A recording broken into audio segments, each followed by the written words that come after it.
the title says, we're going to talk about the collaborative development we conducted on a multi-segment vehicle platform. The partners in this collaboration were HORIBA MIRA, who I'm employed by, and CATL. It will change. Just a brief introduction to HORIBA MIRA, those who aren't aware. HORIBA, our parent company, have been in existence for 75 years, making principally, or most well known for their emission test equipment, and etc. MIRA itself has been existent for a similar period of time. MIRA got three basic principles to our business: the vehicle engineering consultancy side, which this project fell under, the engineering test services, which again I think a lot of people are familiar with, our proving ground and the laboratories which we provide service to a large number of customers, and also the technology part, which is based around our proving ground, which is, I believe, Europe's largest automotive technology cluster at the moment anyway. As you probably noticed, originally the program indicated I had a co-presenter. Unfortunately, he can't be here today, but he has sent a video recording. Hi everyone, I am Wang Xuexin, Senior Manager of Vehicle Dynamics and Chassis Architecture CAIT, the CATL chassis team. CATL is a global leader of new energy innovative technologies, committed to providing premier solutions and services for new energy applications worldwide. When battery converged with intelligent chassis, we are rewriting the DNA of EV mobility. CATL integrated intelligent chassis, commonly termed skateboard chassis, redefines how vehicles are built. The manufacturing process will be divided into two parts. The chassis focuses on power and safety, meanwhile the body concentrates on styling and user experience. The best is, both parts can be developed in parallel. As EV technology advances, battery, motor, and electronic control systems are becoming increasingly important. We would like to say the skateboard chassis has taken on a new and indispensable role in this transformation. As an expert in battery technology, CATL has been exploring how to better integrate cells with chassis systems since 2018. We have started the R&D of EV skateboard chassis based on the philosophy of build around battery. The dynamic performance of EV has its unique characteristics, driven by both physics and feature. To successfully develop the skateboard chassis in the new era, it is essential to take a deep dive into the fundamentals during chassis architecture design. We treat the driving simulator as an important tool for the deep dive studies.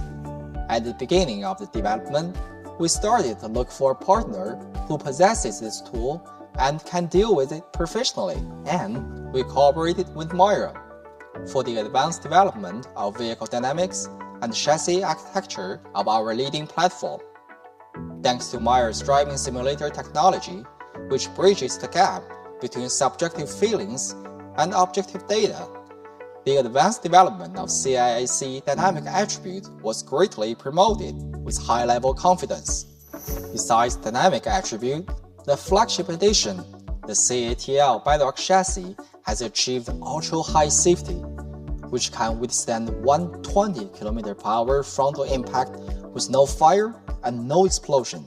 As an independent rolling energy platform with high performance and high safety, the CIAC empowers the OEMs to concentrate on high added value development, achieving the optimal design of package, intelligence, and user experience.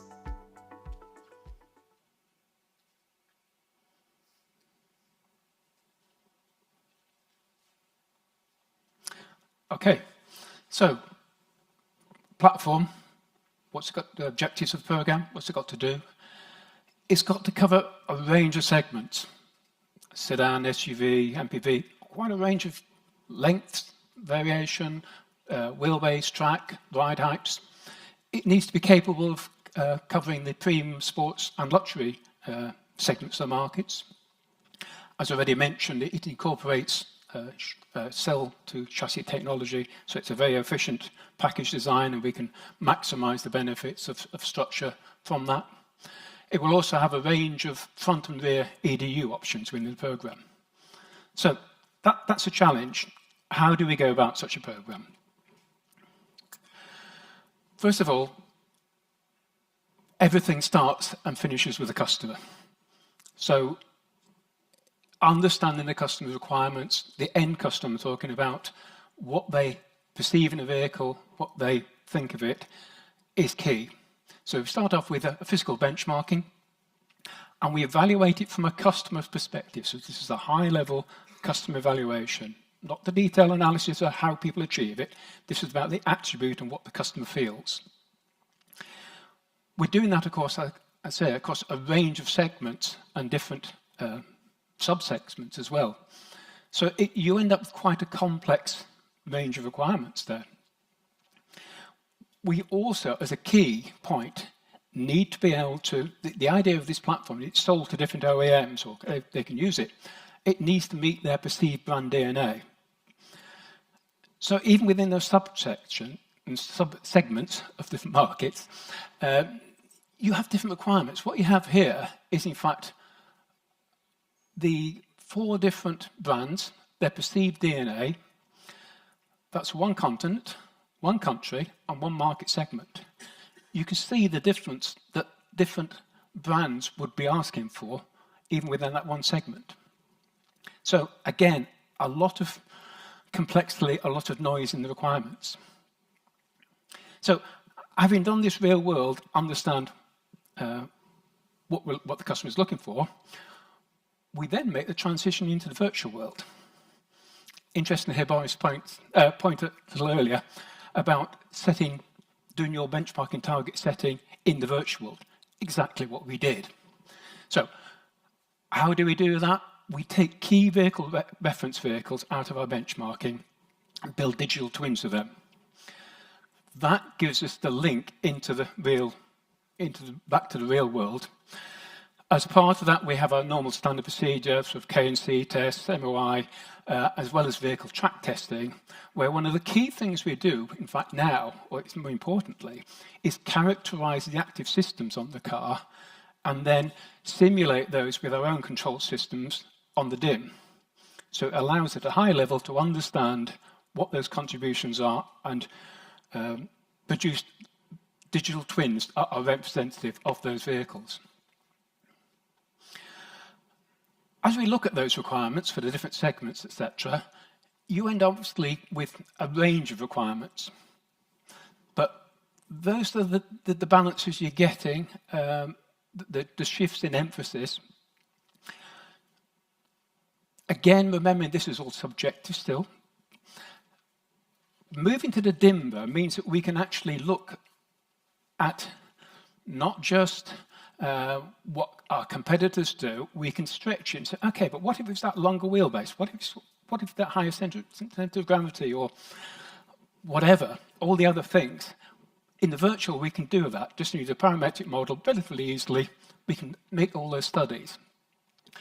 And what we did is work through that process, and you bring it down to, okay, what's the core requirements for the base suspension system? So that's what we've done here.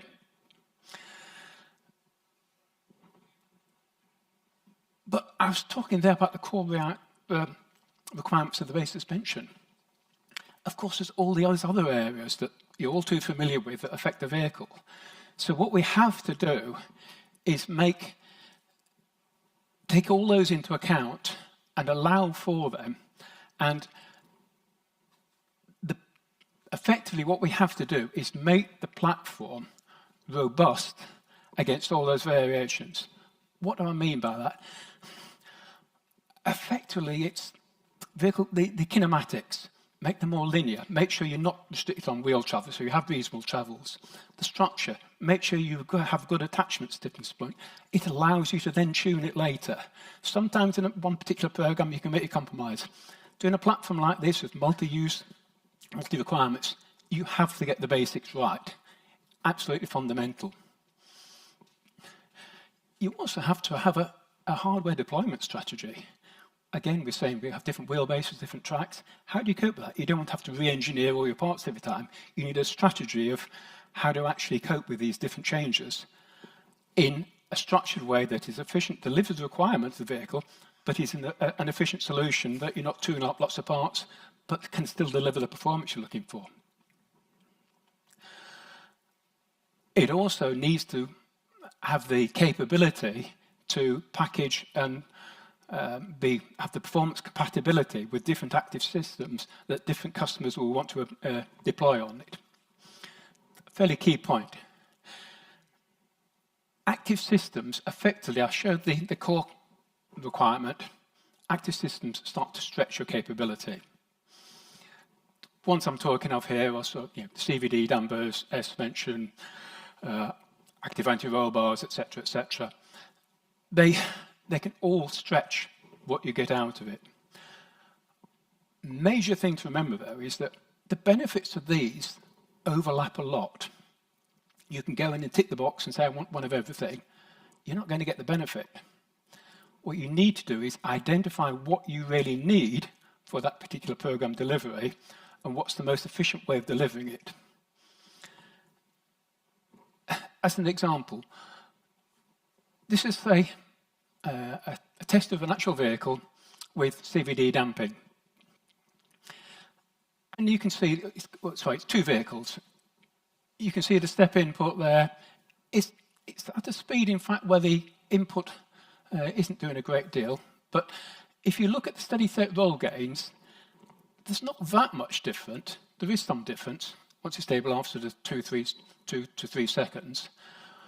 But the perceived roll stiffness of the blue vehicle is orders of magnitude higher than the other vehicle. How's that? It's because what's been done with the dampers. Look at the demand signal and the rebound setting. They've ramped right up there.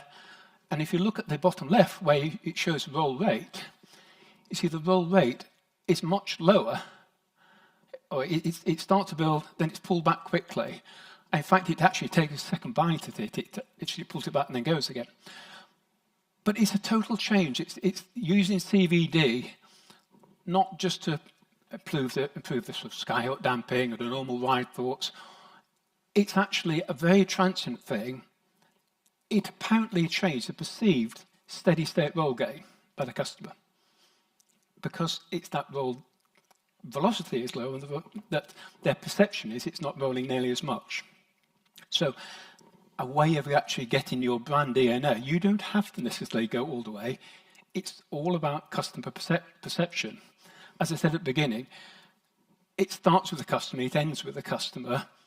Everything else you do in the middle is just a way of getting to that customer perception. Another example here of something else. In this case, what's been done, in fact, is using the active system, rear-wheel steer, to provide a spread of response from the in the different modes. If you look at the red setting, the red line first, you'll see that the handle angle is higher for the same LATAC, i.e. gains reduced. It's the conventional, normally higher speed. I'm actually stabilising the vehicle, giving an effective increased wheelbase of the vehicle. Fairly normal. Just does it well. And you can see it, the red line, what it's doing here. Not a big angle, but it's there. The blue mode, the more sportier mode, what that actually does, when the input's in, it actually steers in the other direction initially. It starts the vehicle yawing. As soon as it started building, it then ramps the other way to stabilise it, and then, in fact, pulls back to nothing. It's purely being used for dynamic response to actually increase the delays. Not about changing the game's stability. If anything, you could argue it's making it less stable. It's just an example, again, of the different systems you can use in so different ways. You need to think in the whole of how are these all working together? How do I get the balance? Very quickly now, we completed the program. It has been a success with some limited fine-tuning. We built a vehicle and demonstrated it in China. It was great. That was done. So I'm conscious of time now. As we look forward, applications. future applications. Obviously, the DIM's the obvious way to actually look at the application, what's it capable of, what's the most efficient way to deliver that, which active systems do I want to use? Do I want to use any? Is there any real benefit for what I'm trying to achieve? Having got the base vehicle, you can go and you can do very early on with the simple controllers and what have you, before you have tier 1 suppliers or anything, you can go in and say, which one do I want? You can then effectively target set to your tier 1 supplier, say, this is what your contribution to the vehicle needs to be. You can actually do proper target cascade, which is something that is so often missing. So I'm afraid I apologise for the quicker ending. If you want any more details, we're on our stand. Thank you for your attention.